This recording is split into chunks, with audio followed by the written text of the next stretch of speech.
Olá, tudo bem? Seja bem-vindo ao canal Meu Momento com Deus. Nessa ocasião nós teremos mais um estudo guiado, mais uma lição da Escola Sabatina. Estamos começando a 9ª semana para a honra e glória de Deus. Até aqui o Senhor tem nos ajudado a todos os dias termos esse momento de estudo e reflexão na Sua Palavra. Glórias e honra sempre ao nome de Deus. Antes de nós conhecermos qual será o tema desta nova semana, desse trimestre, podemos dizer assim, abençoado por Deus, eu gostaria de te pedir algo muito simples que está ao teu alcance. Caso você ainda não seja inscrito no canal, eu gostaria que você se unisse a mim nesta empreitada. Fizesse parte deste grupo, desta comunidade que busca ter o seu momento com Deus todos os dias. Porque é isso que nós precisamos. Se de fato queremos a eternidade junto ao Pai, nós já devemos demonstrar aqui nessa terra passageira e que queremos viver essa realidade todos os dias com o nosso Deus. Então, que tal você se permitir, eu influenciar você a todos os dias ter um momento com Deus? É por meio da inscrição que isso vai acontecer. Também deixe o seu gostei, o seu like, para que esse canal ele possa, podemos dizer assim, ter a relevância necessária dentro dessa plataforma, para que a plataforma entenda que esse canal é um canal que está promovendo qualidade, benefícios para as pessoas e dessa forma possa recomendar a outros. Então é por meio do teu gostei que isso vai acontecer. Também, se você achar interessante, eu iria gostar muito de ver o seu comentário. Quem sabe a sua contribuição, quem sabe algo que você viu que eu não vi, que o Espírito falou ao seu coração, né? E que você poderia compartilhar para me abençoar também. Vai ser muito bom ver a tua contribuição, tá bom? Também compartilha, né? Compartilhar é muito importante. Enviar para nossos amigos, lembrar eles que eles precisam estudar a palavra de Deus, que precisam ter um momento com Deus. Eu tenho certeza que por meio do teu auxílio, você alcançará pessoas que eu não iria conseguir. Então, vamos juntos a apresentar, compartilhar as boas novas do Evangelho do nosso Senhor Jesus Cristo. Tá certo? Recados dados? Vamos fazer a nossa oração para logo em seguida conhecer o tema do estudo de hoje? Oremos então? Senhor Deus, estás nos céus, muito obrigado, Pai, por mais uma oportunidade de poder meditar na Tua Santa Palavra. Que nesta ocasião, mais uma vez, o Teu Espírito Santo venha exercer influência sobre nossas mentes, nosso coração, nos ensinando, nos mostrando, nos aproximando de Ti, Senhor. Ah, Pai, faz com que o estudo de hoje, de forma extraordinária, marque a nossa existência. Perdoa os nossos pecados, dá-nos a Tua graça, é isso que nós te pedimos em nome de Jesus Cristo. Amém. Pois muito bem, vamos para o tema de sábado, e o tema é Vivendo a Lei. Durante essa semana nós vamos falar mais um pouquinho sobre a lei, né, dando continuidade ao contexto ali do livro de Êxodo. Né? A semana passada nós vimos ali a questão da entrega da aliança no Sinai, a entrega do decálogo, né, e a sua influência positiva na vida do povo, como eles agora iriam viver após aquela experiência, aquele evento com o Deus Todo-Poderoso que desceu até eles para instruir e apresentar a lei dele, né? E aí o verso para memorizar, apresentado aqui no estudo de sábado, está ali no livro de Êxodo, capítulo 20, versículo 22 a 23, ou seja, logo após a apresentação dos 10 mandamentos. Diz assim, ó: Então o Senhor disse a Moisés: Assim você dirá aos filhos de Israel: Vocês viram que dos céus eu lhes falei: Não façam deuses de prata ao lado de mim, nem façam para vocês deuses de ouro. Eu acho interessante que não apenas Deus escreveu ali nas tábuas de pedra, mas ele também pronunciou o que o povo deveria fazer.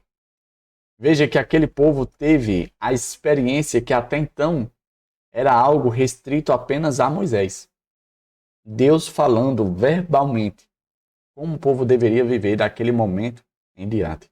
Afinal de contas, nós temos que lembrar que o povo tinha declarado que iriam fazer tudo quanto o Senhor mandasse, que iriam obedecer à palavra do Senhor. Deus não falou nada que o povo não tivesse autorizado. Davi, será que nos dias de hoje é igual? Com certeza. Embora a gente não possa escutar no tom de Deus, Deus continua a falar comigo e com você por meio da sua palavra. O tom pode ser um pouquinho diferente. Quem sabe o tom seja o nosso tom, mas a palavra pode ter certeza que a palavra é de Deus. Tá certo? E ele se utiliza desse instrumento tão importante, tão necessário que é a Bíblia para falar ao meu e ao seu coração. Um outro ponto interessante que eu observei aqui é com relação à adoração a outros deuses, né? Que ele falou ao seu povo. É como se Deus já tivesse chamando a atenção para, quem sabe, o problema que nós já conhecemos que irá ainda acontecer, que foi a questão da adoração ao bezerro de ouro. Deus já estava chamando a atenção, olha, não façam deuses ao meu lado. Não façam deuses de ouro para vocês. Ou seja, aquela situação triste que aconteceu com o povo, Deus já tinha, de certo modo, alertado, já tinha chamado a atenção. Deus, conhecedor de todas as coisas, onisciente como ele é, já sabia, né, os perigos que circuncidavam ali as pessoas, né? E de forma prévia, ele já chamou a atenção. Ele já pediu para ter cuidado, para não andar nesse tipo de caminho. No estudo de sábado, na introdução do estudo da semana, eu separei aqui alguns pontos para nós refletirmos. E o primeiro ponto diz assim, ó: Deus desejava que seu povo fosse diferente das nações vizinhas. E quanto as nações vizinhas eram regidas por leis de homens, né, por conta de reis e governadores, o povo de Deus seria regido, seria governado pelo Senhor, pelo Deus dos deuses, né? Por meio de uma lei santa, porque santo era o Deus de Israel.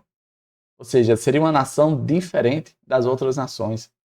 Uma nação que iria ter uma rotina de vida, uma vivência de vida, uma prática de vida completamente distinguida das outras nações. E era dessa forma que Deus queria chamar e despertar um interesse das outras nações. Era por meio da forma como esse povo iria viver daquele momento em diante. E aí Deus iria suscitar juízes, né, para ensinar o povo, para, de certo modo, ajudar o povo a se manter no caminho da lei de Deus. Haveriam ali sacerdotes, e somado com a influência dos pais para ensinar as próximas gerações a lei de Deus, o regime do governo de Deus, né, como iria funcionar o povo santo de Deus, né, que agora tinha sido consagrado ao Senhor. O próximo ponto que eu destaquei diz o seguinte, ó: em qualquer cultura, as leis revelam os ideais, objetivos e caráter do legislador. Isso é comum até os dias de hoje. Por exemplo, nós sabemos que quem cria as leis nos dias de hoje são os senadores, né? As pessoas que a gente elege ali no dia da eleição para ocupar essa posição de senador.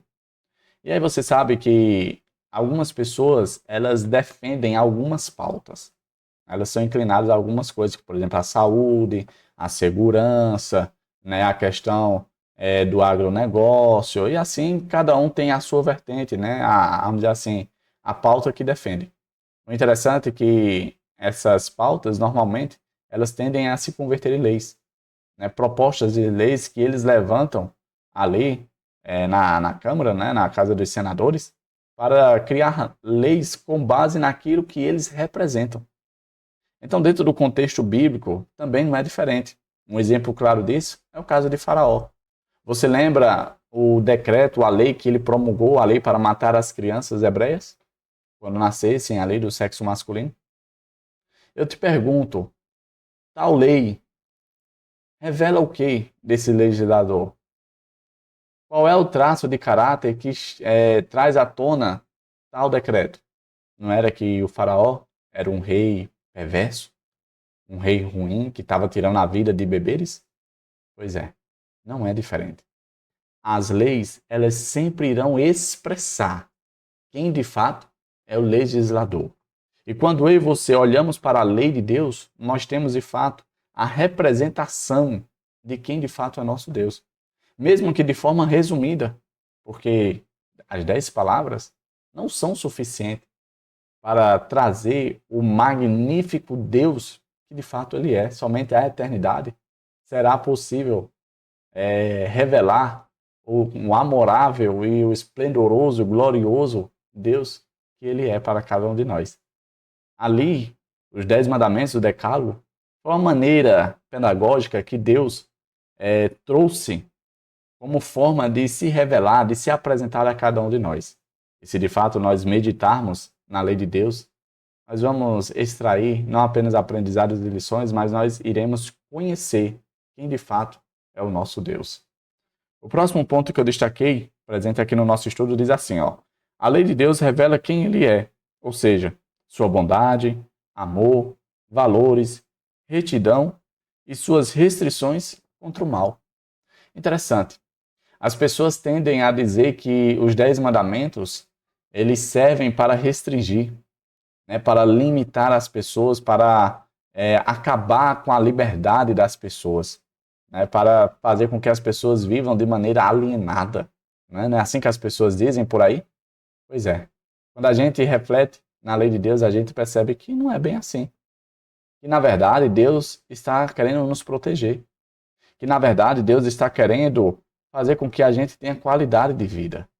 E tenha qualidade na vida espiritual. Porque, ó, vamos refletir. Primeiro mandamento, não tem outros deuses diante de mim. Por que é que Deus está pedindo isso? Será que Deus é um Deus orgulhoso, um Deus que não consegue compartilhar a sua atenção? Será que é por conta disso? Ou será que é porque, de fato, não existem outros deuses? Que se a gente for demandar a nossa atenção, a nossa adoração a outras divindades inexistentes, a gente vai viver uma vida de amargura, de tristeza, de decepção. E quem sabe os sonhos e a esperança de uma vida melhor na manhã por vir não vai acontecer porque esses deuses nada podem oferecer a cada um de nós. Percebe que, na verdade, Deus está querendo o nosso bem e que a solicitação, o pedido dele para não ter outros deuses, na verdade é para nos proteger? Não farão para ti imagens e escultura. Por que isso será? Será que é porque, de fato, não vai agregar nada? E embora as imagens tenham braços, pernas, boca, olhos, elas nada podem fazer por mim, por você? Será que não é por conta disso? Não vamos usar o nome de Deus em vão. Ei, vamos ter respeito, reverência. O nosso Deus não é qualquer pessoa. Embora Ele nos ame, embora Ele tenha dado a vida para nos salvar, eu e você devemos tratar com respeito, com reverência, com temor, trazendo à tona quem de fato Ele é, porque Ele é um Deus santo. Ele não é qualquer pessoa. Lembra-te do dia de sábado. Nós vivemos uma jornada de trabalho tão exaustiva, tão cansativa. Às vezes não temos nem tempo para a família, quanto mais para Deus. Aí Deus, avaliando o nosso contexto, a nossa rotina conturbada, corrida, acelerada, Deus diz: eu vou te dar um dia para você parar. Eu vou te dar um dia para você descansar. Eu vou te dar um dia para você ter tempo com a sua família. Eu vou te dar um dia para você passar comigo, para você me visitar, para você comungar junto comigo. Que Deus maravilhoso é esse? O sábado não é o dia dos preguiçosos, dos vagabundos, como dizem por aí. O sábado é o dia que o Senhor viu, que eu e você teríamos necessidade, que nós iríamos precisar.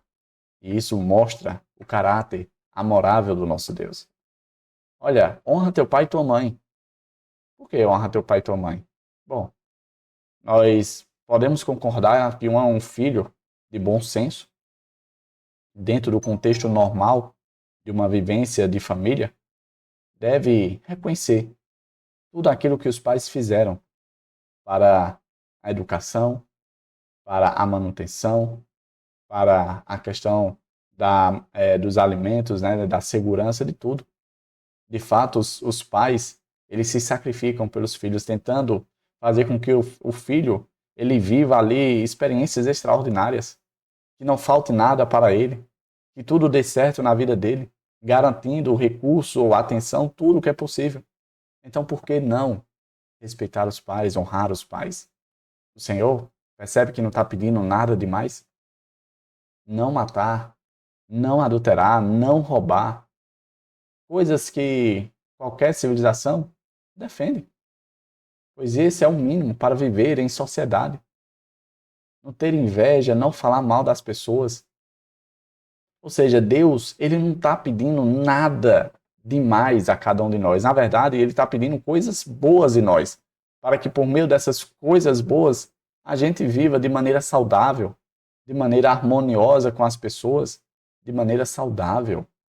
Que a gente de fato cresça, amadureça e se desenvolva. Então a lei de Deus não é esse bicho de 7 cabeças. Olha esse último ponto que eu destaquei, ó. O respeito a Deus, ao próximo e aos valores da vida eram a base de seu sistema legislativo. A lei de Deus representa exatamente isso. Valores da vida eram a base, amor ao próximo, respeito a Deus, tudo isso está presente no decálogo, na lei de Deus. Então, que a gente possa, podemos dizer assim, com facilidade, viver a lei de Deus. Porque se a gente refletir, bom, não é esse bicho de 7 cabeças, como muitos têm falado por aí. E com certeza, a gente vai viver essa lei não por forças ou por insistência nossa, mas será pelo poder de Deus, que eu e você teremos prazer em viver a lei do Senhor. Tá certo? Chegamos ao fim de mais um estudo. Hoje é apenas a introdução. Eu tenho certeza que no restante da semana o Senhor vai expandir ainda mais esse conceito de como nós podemos viver a sua lei. Eu tenho certeza que pela sua influência, pelo poder do Espírito Santo, eu e você vamos sim viver essa lei, para a honra e glória do nosso Deus. Tá certo? Papai do céu te abençoe e te proteja de todo mal. Eu quero te ver aqui no próximo dia, no próximo estudo. O nosso encontro está marcado. Não falta. Vai ser muito bom contar com a sua presença para juntos termos o nosso momento com Deus. Até a próxima e tchau, tchau.